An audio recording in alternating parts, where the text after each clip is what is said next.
Hi everyone and Happy New Year! 2024 na nga ngayon kaya naman medyo sinipag tayo mag-edit ng vlog lately dahil na din sa request ng aking mag-ama. So in this video, let me share you some of the highlights and mga ganap namin nung last month of December. Anyway, this is one Friday afternoon after our church service.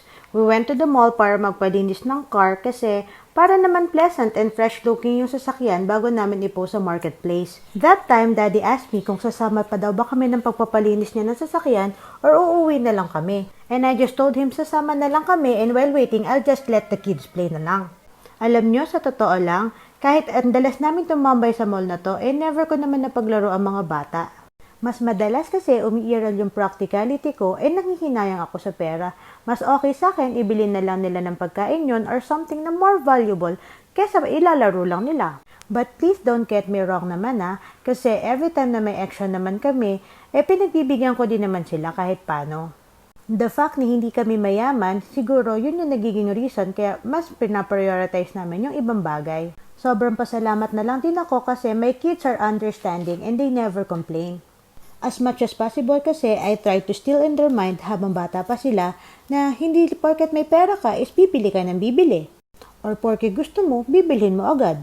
Also this time I let the kids play and enjoy kasi part ito ng papasko na binigay ng lolo at lola nila. And yung iba, diretso na sa bank account nila. Sana all may laman ng bank account, di ba? And para naman doon sa mga nagtataka kung bakit nagpo-post ako ng mga iba't ibang items lately, this is to confirm na we are finally going back to the Philippines. Kaya naman wala na halos laman yung bahay namin ngayon. And dahil nga magpo-for good na kami, we made it a point na maka-attend ng Christmas party ng church. And pasalamat kami sa mga taong ginagamit ni Lord para sa convenience namin kasi may nagamit kami sa sasakyan para maka-attend ng party. Medyo mabilis kasi nabenta yung sasakyan namin which is good naman kasi less hassle para pag umuwi kami, wala na kaming poproblemahin. Anyway, this is the view kung saan ginanap yung Christmas party. This is Lemon Restaurant in Amwaj. And me as a proud mommy will share to you naman yung performance ni ate.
And then, eto naman yung ibang mga performances and games pa. Di ka mapasama ka sa araw ng Pasko.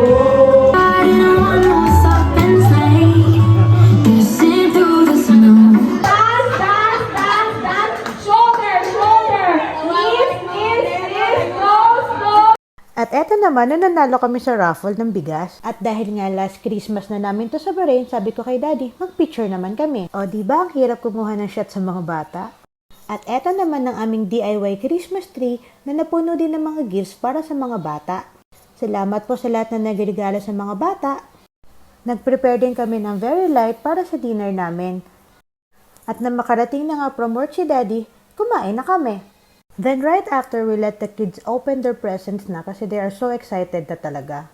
And again, salamat po sa lahat na nakaalala sa mga bata. Maraming salamat po and God bless. But wait, there's more. Hindi pa tapos ang 2023. Dahil humabol pa ng pagpapa-hospital si ate, bumaba na naman yung oxygen saturation level sa dugo niya dahil nagkaroon siya ng ubo. And as you can see, sobrang baba na naman yung reading niya, kaya naman we decided to bring her again to the hospital. In-x-ray ulit siya and kinuhanan ng blood sample. According to sa blood sample, sabi, mataas daw yung infection niya.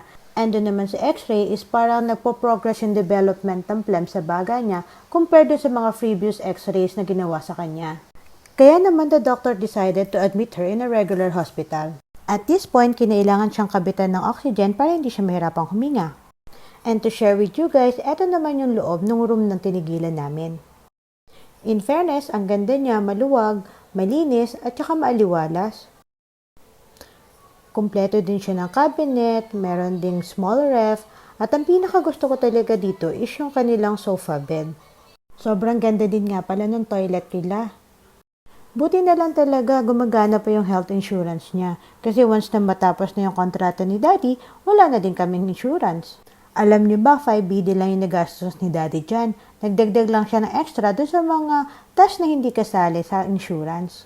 Sa panahon kasi ngayon, sobrang laking bagay talaga kung may insurance ka. Pero mas okay yung hindi ka na magkasakit. Then the next day, pinaltan ng nasal cannula yung pang-oxygen ni ate. Pangiti-ngiti lang yan pero sobrang baba ng mga vitals niya dyan. Na-ECG din siya dyan kasi sobrang baba naman ng heartbeat niya. Ang explanation ng doctor is mababa daw siya kasi sleeping si ate nang chinecheck siya ng nurse pero to make sure din na wala siyang problema, pina-ECG pa rin niya. Good thing naman nung lumabas ang result ng ECG is everything is normal. Kaya naman nung stable na din yung mga vitals niya, pinayagan na din siya ma-discharge.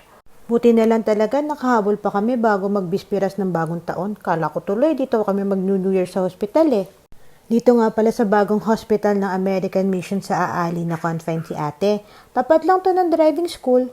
At eto na nga, uwian na! Yehey! At para sa mabilis na paggaling ng aking pasyente, napilitan akong bumili ng Play-Doh. At dahil brave naman si ate, deserve niya naman to. O diba, happier na pagbigyan? Every parent has their own parenting style. We may agree or disagree at some point on how we want to raise our kids, but the truth is, we all want the same thing. And that is whatever we think is best for them. And as for me, I believe that it is not too early to train my kids to value the money na pinaghirapang pagtrabahuhan ng daddy nila.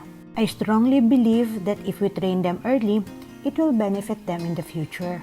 But let us not also invalidate other parents who chose to splurge their kids on the things that they think they deserve. Sabi ko nga, kanya-kanya lang yan.